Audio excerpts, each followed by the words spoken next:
Will from down in Florida. He said, I was watching you describe Florida the other night.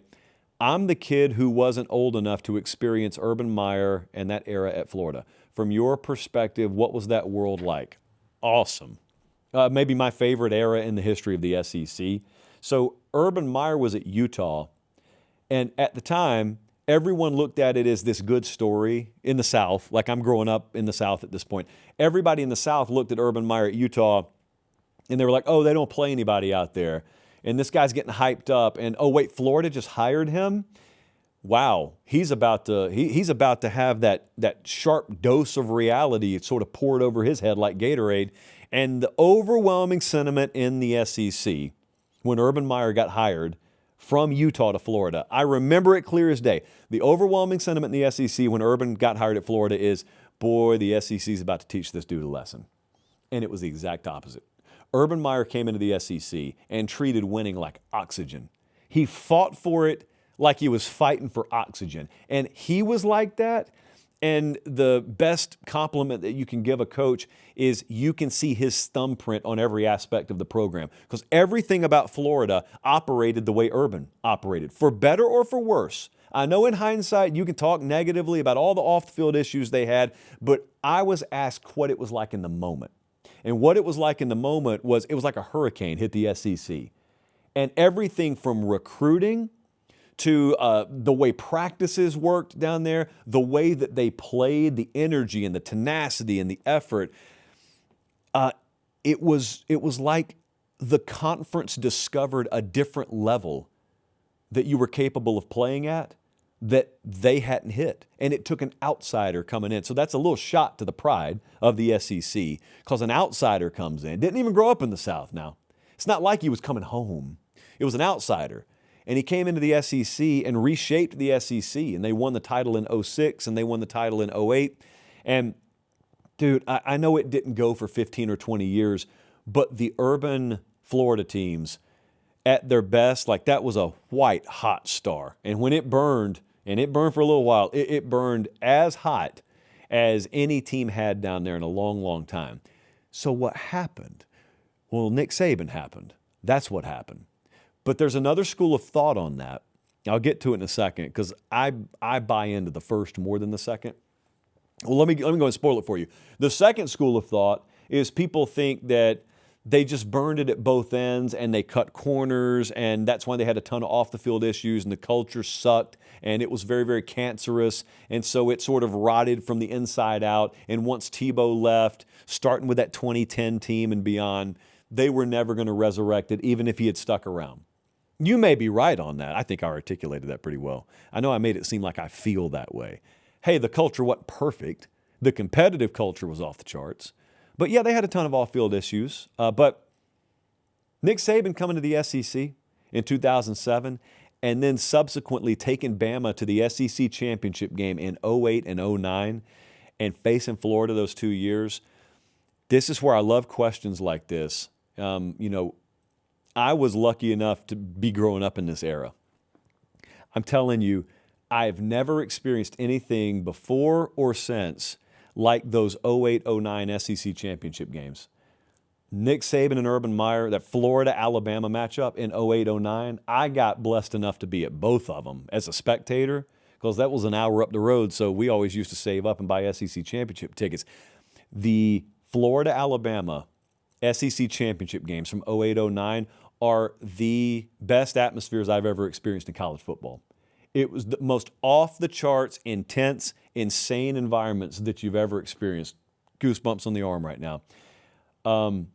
I know these days, with the way the playoff is structured, people look at conference championship games and you think, oh, they're pointless, or oh, they've lost their luster. Well, buddy, this was not the playoff era. This was the BCS era.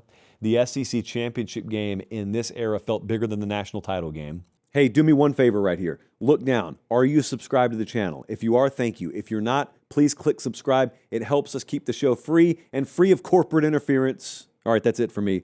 Back to the clip. You could argue that both of those years, it actually was the national title game. Both of those years, it was 1 versus 2. And remember, this is the beginning of the Saban run. Urban's in the middle of his run at Florida. This is the beginning of the Saban run. So that '08 team, that was the first year that they were good. Saban was like 7 wins his first year. But then they're undefeated, I think, regular season. They go to Atlanta. They lead Florida going into the fourth quarter, and Tebow just goes off. And Florida wins the game. Florida goes on to win the national title. And then the whole next year, it was 1-2.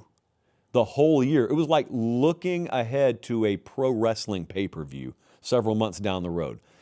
CBS, I remember they were like borderline promoting the SEC championship game well before it was mathematically decided. Everyone just kind of knew from media days on, it's going to be Bama and Florida again in Atlanta. And if Nick Saban's ever going to do anything at Alabama, he's going to have to go through Tim Tebow and Urban Meyer. And Tebow had the moment there in the swamp where everyone thinks he's going to announce he's going to the draft, and he goes, oh, by the way, I'm coming back. So boom, that locks it up. This is going to be the best team of all time. Urban's got all these guys coming back from the national championship team.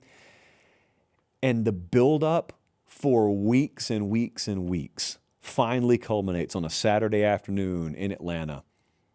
Florida's a point spread favorite. They're number 1, Bama's number 2, and Bama handled them pretty thoroughly. And that was the changing of the guard. That was the moment that the rope started to slip out of the hands there at Florida. Because you're going for best of all time. And then the mantle just changes. I mean, Saban and Alabama grabbed the belt. They were off to the races. You know what became of them. But then with Urban in Florida, still had a really, really insanely talented roster the next year. Tebow's gone.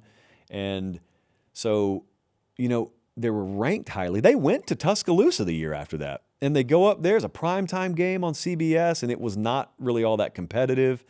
And then shortly thereafter, you got the whole health thing, and he's gone, and the Urban Meyer era is done at Florida. So it didn't go a long time.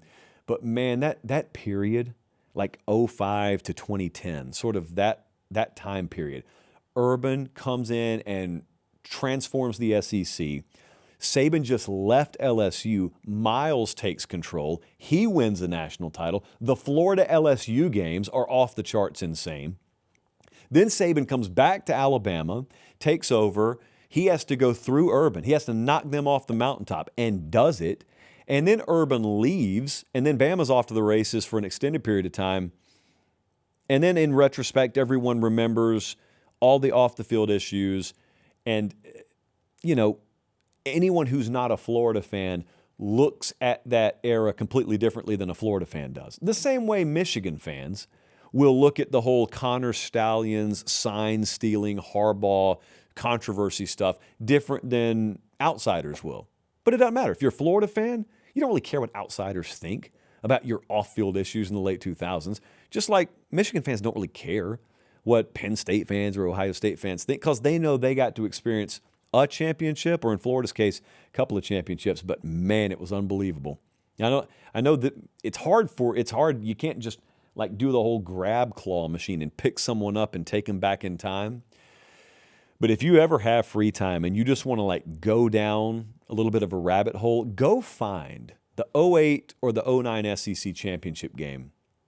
Just set some time aside and just kind of lose yourself in that replay. You can feel it. I mean, I don't have to sell you on it. You can feel it. People are on the edge of their seat like their lives depend on the outcome of a 3rd and 3 and a 4th and 1. Every first down was magnified because I think they were the top 2 defenses in the country too. So just, man, so off the charts intense. I have been to, I don't know how many dozen conference title playoff games. I've been to, I think, like every national title game since then or thereabouts. Nothing has touched what those 2 games were like. And Urban was right there at the center of both of them.